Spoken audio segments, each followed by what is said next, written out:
good morning to you. What are you and the guys talking about today? Good morning, Jenna. Good morning, guys. Coming up on Undisputed, it was a rough day for the Cowboys, and Skip has a few things he needs to say about that. Plus, is Tom Brady back, and is Aaron Rodgers to blame for the Packers' loss? We'll discuss all of that, and we've got Eric Dickerson and Tony Gonzalez here in studio with us. We'll see you in a few minutes. Jenna, back to you. Joy, thank you very much. Very much looking forward to what Skip has to say about the Cowboys. Skip! I can't wait to see what Shannon has to say about that game. After week one, guys, a lot of people were putting Tom Brady out to pasture. It is a completely different story today, as usual, after Tom Brady shredded the Saints. Shredded their defense for more than 400 yards and 3 touchdowns. CC, after the Patriots' 36-20 win, are you convinced that New England is back, or did you not think they ever left? I knew they didn't leave. Now, Nick, he has his, he has Dusty working for him, getting him stats and everything. So when I just want to find out about New England, I just go to Olivia, our resident New England fan and everything on the show. Yep. And she was like, Chris, just relax. Settle it down. All right, just relax. Tom will be back to himself. Well, she also knew that New Orleans defense, she knew that New Orleans defense was coming also. So, no, I'm not concerned. No team adjusts from one week to the next better than New England. No other team keeps the proper perspective on who they are. Like, New England's not trying to win the Super Bowl in week number 1. They realize this team will evolve around whoever the bodies are. This week, they only had 3 healthy receivers. So what they do, they dress another tight end. They play more 2 tight end formations. But as Nick, you mentioned earlier, their defense really looked better. But as far as Tom Brady's concerned, I only had one concern week number 1. That was the open wide receivers that he missed. Now, in week number 2, he got his feet set in the pocket. Even when they gave him pressure, he was calm, cool. He was able to deliver the ball in an area where they could get yards after the catch. So Tom Brady, very impressed with him from week number 1, making adjustments to week number 2 with limited personnel. But he also knew he had to get this team back in the right frame of mind, and he did that. You saw him running up and down the field. You saw him trying to rally these guys. He was fully engaged. He was vociferous. He wanted to make sure everyone knew that this was an important game, despite who they were playing, that this week 2 game was really, really important, and he was going to do it by showing people that he was out in front. New England had to win this game. You can't start 0-2. You can't lose to New Orleans, a New Orleans team that's going to be lucky to get 4 wins this year. But while you're watching these highlights, just watch how many times there are Saint defenders laying on the ground. Guys are running wide open. If you were concerned about New England's defense after week 1, you have reason to now be optimistic. New England's defense made some adjustments. It's not like they got an influx of talent. No. Belichick did something similar to what he did last year, which is diagnose what the issue is and figure out with the players you have how to best start fixing those issues. New Orleans, which as bad as they're going to be, they're going to put up points. They're going to put up yards. Yes, especially at home. They held New Orleans to 4 of 12 on 3rd down. Holding New Orleans and Drew Brees 33% on 3rd down, that'll get it done. So defensively, if you're the Patriots, you feel good about the progression. You feel like you took a step forward, that New Orleans only scored 1 touchdown through 3 quarters of this game. But offensively, I think you're glad it didn't get worse. And offensively, you're glad you did what you were supposed to do. But I am not going to read too much into Tom Brady doing what everybody does against the Saints defense. I have a list of quarterbacks who had their career best days. Sam Bradford, Blake Bortles, Brian Hoyer, Brandon Weeden, all in the last few years against this Saints defense. I saw plenty of plays where anybody makes those throws. And again, I'm not trying to pick on Tom Brady for the sake of picking on Tom Brady. It is excellence is held to a higher standard. And when you come into the year as the overwhelming Super Bowl favorite, and when you come into the year as the overwhelming, even more overwhelming favorite in your conference, you have to you are held to that standard. And we said last week, as cautious as I was about the Patriots, I said, but they'll beat New Orleans because you expect the offense. Now, I would be a little worried about Gronk. Gronk once again leaves a game with an injury. He was super productive. He didn't look creaky like he did in week 1, CC, but he left with an injury. That's a new injury for him. It's not a back or a shoulder or an elbow. It's a groin, but it's a new thing for him to worry about. And also, you don't have the cushion with Edelman already being out for the season. So it is something to watch. He didn't finish the game. you'll see a lot of soft tissue injuries, either hamstrings or groin injuries, especially with skilled guys in the first month of the season because guys are not in game shape. But Gronk did look great for 2.5 quarters. Yep. And they're going to need for him to be in the lineup because not only is he the #1 receiver for this team, he's also one of the best into the line of scrimmage blockers that we have in football. And they have a hard time running the ball, but Gronk is not only their best receiver, but he's their best offensive lineman in the run game. And one other thing I just want to point out with Brady, what did he have? 447 yards passing. 37 of those yards went to Brandon Cooks. Brandon Cooks, who was not hyper productive in week 1.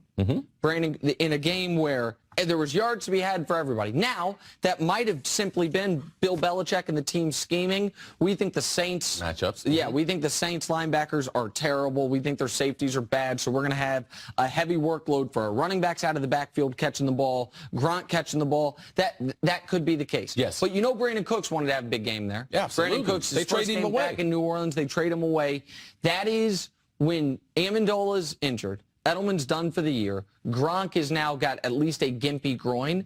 They need a dynamic playmaker on offense. That's supposed to be Brandon Cooks. That's something to watch to see if he and Brady get on the same page better. Can you imagine if they had all those weapons back? If they wouldn't be that's playing why with they were Edelman? the favorite. Yeah. That's the reason why the hype before the season. But that's also why people before the season should have, I believe, and maybe, listen, maybe they go 15-1. Maybe I look like should have what? Maybe I look like a dope. But that's why people should have, before the season, done with New England what we would do to any team that loses valuable players. Every team that suffers major preseason injuries, we reevaluate. Yeah, but you can't compare Bill Belichick to anyone. If that's what you guys say every season. He is just at a They won the Super Bowl level. last year without Gronk. Exactly. I get that. But going into this season, they were going to rely on Edelman. He's done for the year. Going into this season, they were going to rely on Shea McClellan to replace Rob Ninkovich. He's done for the year. They were going to rely on Derek Rivers. He's done for the year. And people are still giving him 12, 13 wins. Right. And so I'm just saying, with every other team in the league, if you're like, hey, you lose 2 of your best pass rushers, your most reliable wide receiver, is that going to affect you? New England's the only team everyone said no. Now, it didn't look like it affected them yesterday. We'll see how it affects them the next couple of weeks. All right, moving on to the Cowboys. Things didn't go as planned in Denver. Dak Prescott came back down to earth, threw for 238 yards and 2 picks. And Ezekiel Elliott, who has averaged 108 yards per game in his career, was held to 8 yards in this one. Nick, what stuck out the most to you here? People are going to bring up that Trevor Siemian carved up the defense, or that Dak Prescott, which he did have a good game. Siemian was great. Or that Dak Prescott, who went into this game with 4 career interceptions, threw 2. People are going to bring up Ezekiel Elliott having more carries than yards. All of those things you can say, hey, listen, it was a bad game. Denver, the first game at home, great defense, just wasn't our day. The thing that stuck out to me was Ezekiel Elliott, in the midst of the worst game probably of his life, showing that seemed to be getting to him. On this first interception, this scores 28-10 here. You can't see it so well in this view, but watch what Zeke does. The ball's picked. Zeke is the closest defender that's not on the ground. He's not having it. You know what? I'd rather not. And if you watch the full play, Chris Harris at one point comes all the way to the near sideline, then cuts back upfield where Zeke could have been. We have seen running backs in the past or offensive players in the past chase those plays down and force a fumble. New set of downs for your team. This game was not out of reach. It was a long shot, but you're down 3 scores with 20-plus minutes to go. That Zeke not pursuing on that play, Zeke giving up on that play, it's not the biggest deal in the world, but that's the one play of the game that stuck out to me. Was that a selfish play, CC? It's hard to ever determine what someone's intent is. And as Coach Mangini said, this was one moment. And it is a teachable moment because you want people to play, they say play through the echo of the whistle. All right? This play's still going on. So you're still part of a team. Someone's got to get this guy on the ground. Now, to me, I've seen guys do this. They make a business decision. I'm not going to run after a guy so that someone could potentially blindside me. Also, in this moment, sometimes you get frustrated and you get frozen in the moment. I don't know what Zeke was thinking, but I've seen this happen. Do I still want him on my football team? Yes. When Zeke came into the NFL, he was known as a guy who is better even without the football. That means he was a lead blocker in college, blitz pickup. He plays the game the right way. This was not a good moment for him. Do I have a huge problem with the moment?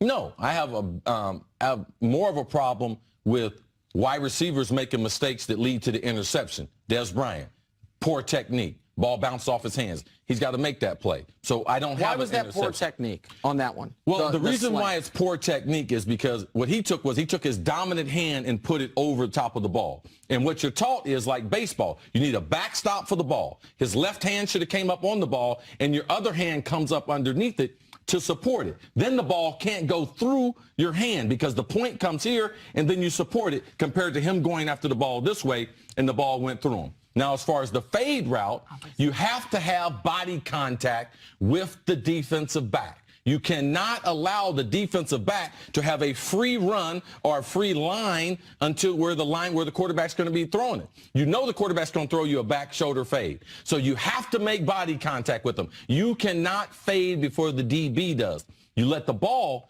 take you to the pylon. You don't take your body to the pylon. So both of these, very, very correctable.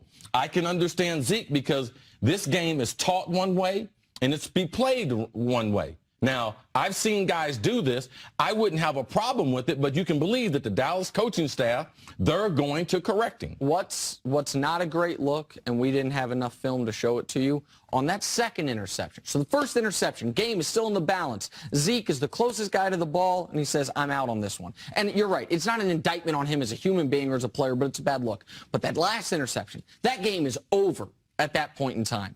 Who is the Cowboy that came closest to Aqib Talib, pursued him all the way to the goal line?